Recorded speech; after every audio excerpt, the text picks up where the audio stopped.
Assalamualaikum warahmatullahi wabarakatuh. Alhamdulillahirabbil alamin. Pada hari Selasa ini kita bertemu lagi walaupun lewat online ya atau lewat belajar jarak jauh. Kita ketemu lagi di pelajaran agama ya. Hari ini mulai dari malam ya hujan. Alhamdulillah jadi adem ya, mudah-mudahan hujan yang Allah turunkan membawa berkah untuk kita semua. Amin ya robbal alamin.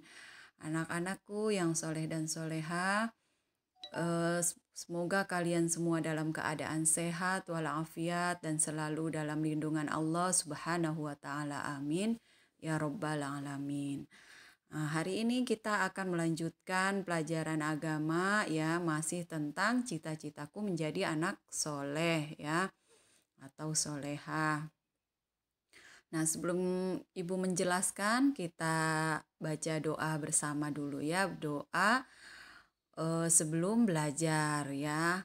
Semoga ilmu yang kita dapatkan pada hari ini membawa keberkahan, menjadi amal ibadah kamu, apalagi kalau diamalkan dalam kehidupan sehari-hari ya. Yuk kita baca doa dulu. Bismillahirrahmanirrahim. Rabbi zidni ilma warzuqni fahma. Rabbi srohli sodri wa yassirli amri wahlul 'uqdatam min lisani yafqahu qawli. Amin.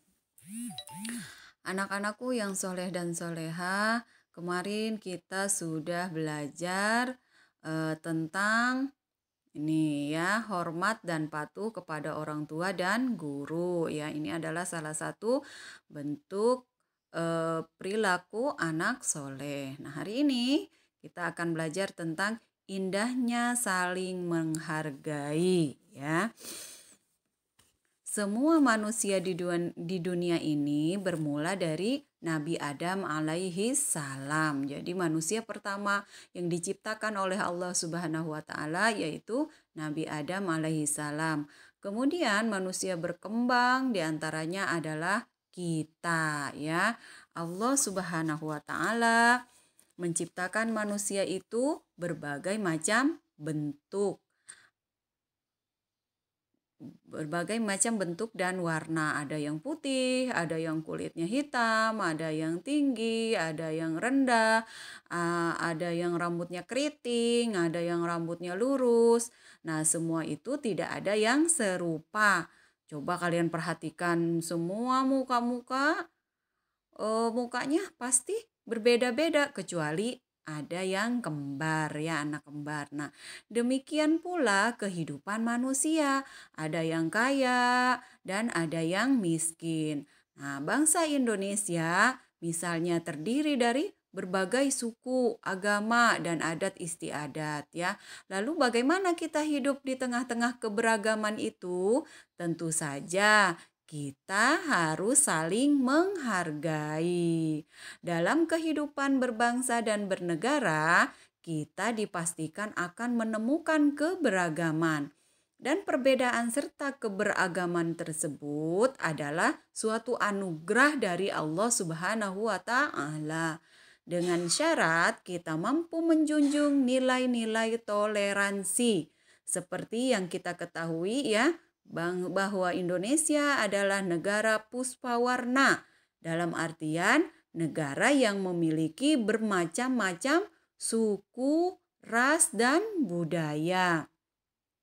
Tercatat di sini dengan adanya keberagaman suku dan budaya tersebut, akhirnya para kepala negara kesatuan Indonesia ini mencetus Pancasila sebagai asas dalam berbangsa dan bernegara.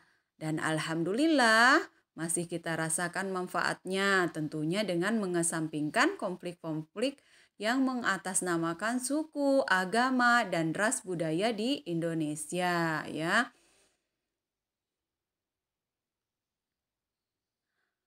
Di sini dalam konteks hari ini ya, Ibu akan merefleksi sejenak tentang arti dan anugerah dari keberagaman yang ada, lebih tepatnya meneladani melalui kitab suci umat Islam, yaitu Al-Quranul Karim. Agar kita, terutama kaum muslimin, dapat mempelajari serta meneladani lebih dalam tentang salah satu ayat yang mengajarkan toleransi akan keberagamaan, ya. Ini ada dalam Quran surat Al-Hujurat ayat 13, ya, yang bunyinya A'udzubillahi minasyaitonir rajim. Bismillahirrahmanirrahim. Ya ayyuhan nasu inna khalaqnakum min dzakarin wa untha وَجَعَلْنَاكُمْ شُعُوبًا وَقَبَائِلَ لِتَعَارَفُوا إِنَّ أَكْرَمَكُمْ عِندَ اللَّهِ أَتْقَاكُمْ إِنَّ اللَّهَ عَلِيمٌ خَبِيرٌ. Shadaqallahul Adzim. Yang artinya, hai manusia, sesungguhnya kami menciptakan kamu dari seorang laki-laki dan seorang perempuan, dan menjadikan kamu berbangsa-bangsa dan bersuku-suku, supaya kamu saling kenal mengenal. Sesungguhnya orang yang paling mulia di antara kamu di sisi Allah ialah orang yang paling takwa di antara kamu. Sesungguhnya Allah Maha Mengetahui lagi Maha mengenal. Jadi ayat ini menegaskan bahwa Allah Subhanahu wa taala menciptakan manusia dari asal yang sama, kemudian dijadikan dalam kelompok-kelompok, ya. Nah, bagaimana kita cara menyikapinya? Ya, tentu saja apa? Harus saling menghargai.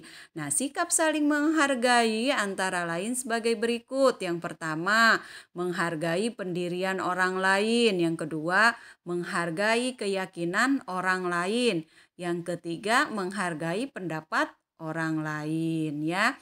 Yang pertama, menghargai pendirian orang lain. Contohnya dalam agama Islam terdapat misalkan sedikit perbedaan dalam beribadah. Misalnya dalam ibadah sholat subuh ada yang melakukan doa kunut dan ada yang tidak melakukannya.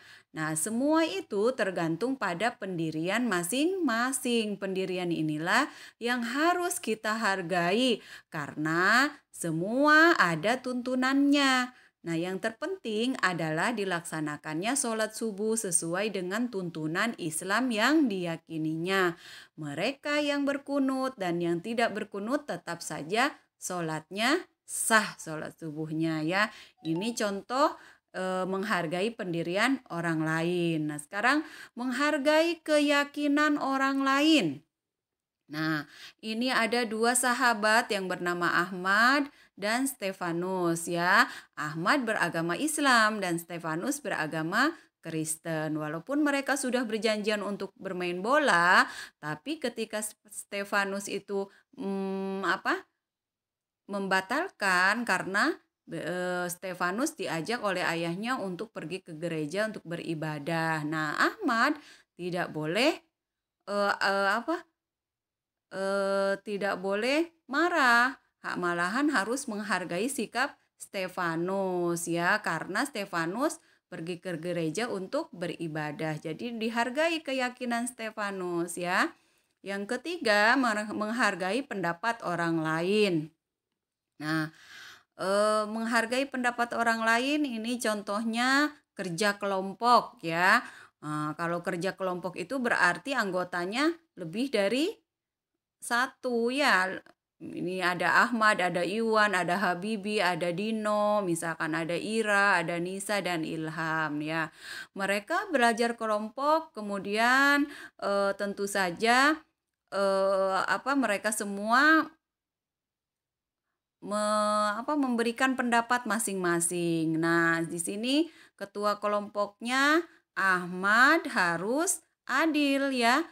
Dia harus mendengarkan semua pendapat anggota kelompoknya, ya. Misalkan di sini nih cara mereka bermusyawarah tentang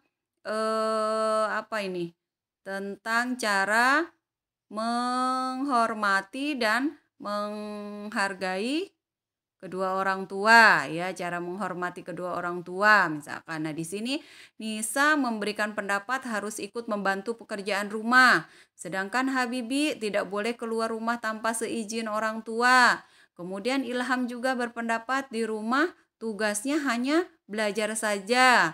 Kemudian Iwan juga mengatakan yang penting aku tidak boleh meninggalkan sholat dan mengaji. Nah, ini kan pendapatnya berbeda-beda ya.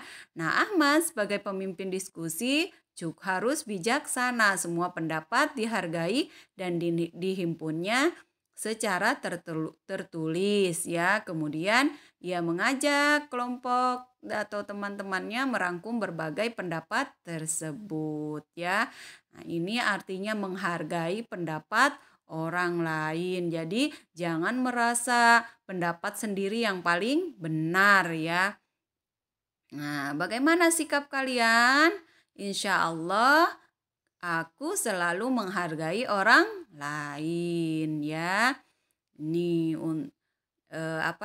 contoh daripada indahnya saling menghargai ya. Jadi saling menghargai itu terdiri dari menghargai pendirian orang lain, menghargai keyakinan orang lain, dan menghargai pendapat orang lain. Insya Allah anak-anak ibu yang soleh dan soleha mengerti semua ya maksud dari indahnya menghargai orang lain. Silahkan kalian baca kembali dengan seksama, kemudian rangkumannya juga ditulis ya. Kalian tugasnya menulis rangkuman. Kemudian juga yang kedua yaitu kamu membuktikan. Ayo kita buktikan. Membuktikan ini kegiatan rutin yang mencerminkan sikap terpuji tentunya karena kalian sekarang mempunyai kesempatan yang banyak ya untuk tinggal di rumah, maka buktikanlah kepada kedua orang tua kamu kalau kamu semua anak-anak yang soleh, entah itu selalu membantu kedua orang tua di rumah atau mengerjakan PR atau mengerjakan sholat dan mengaji tanpa disuruh orang tua ya, itu ya perbuatan atau bersedekah ya, banyak ya perbuatan-perbuatan baik atau perilaku baik yang mencerminkan kalian semua anak yang soleh dan solehah ya. Nah, setelah kalian rangkum ya, kemudian kalian mengerjakan ini ya latihan B. Ayo berlatih ya. Jadi tugasnya hari ini kamu merangkum ya, ditulis di buku agama. Kemudian yang kedua B, jawablah pertanyaan berikut dengan benar. Nomor 1 sampai nomor 8. Semua jawabannya ada di atas ya. Apakah arti cita-cita menurut Kamus Besar Bahasa Indonesia? Itu ada. Apakah ciri-ciri anak soleh? Apa saja? Kemudian apa manfaat menjadi anak soleh? Mengapa harus hormat dan patuh kepada kedua orang tua? Mengapa harus hormat dan patuh kepada guru? Nah, kemudian nomor 6, bagaimana sikap kita terhadap pendirian dan keyakinan orang lain yang berbeda dengan kita? Itu ada ya, tadi Ibu udah jelaskan di atas di buku ya. Kemudian nomor 7, bagaimana sikap kita dalam diskusi kelompok apabila muncul berbagai pendapat? Ada juga ya. Kemudian nomor 8, bagaimana caramu agar sikap terpuji tersebut dapat dilaksanakan dalam kehidupan sehari-hari ya.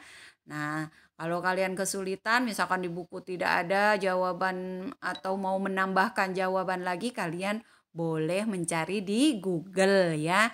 Ya, jadi tugasnya rangkumannya nggak usah ditulis dah. Ya, jadi tugas kalian hanya latihan B ini, menjawab pertanyaan ya.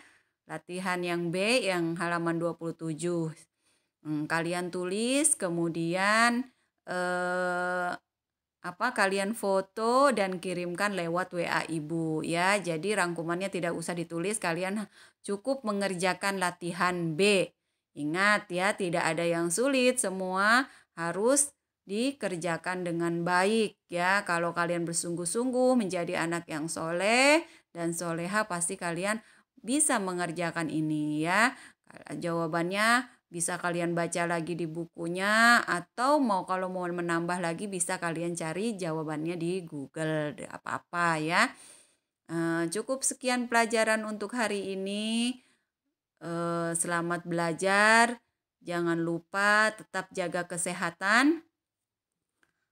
Sekian dan kita tutup pelajaran kita dengan membaca hamdalah. Alhamdulillahirabbil alamin. Wassalamualaikum warahmatullahi wabarakatuh.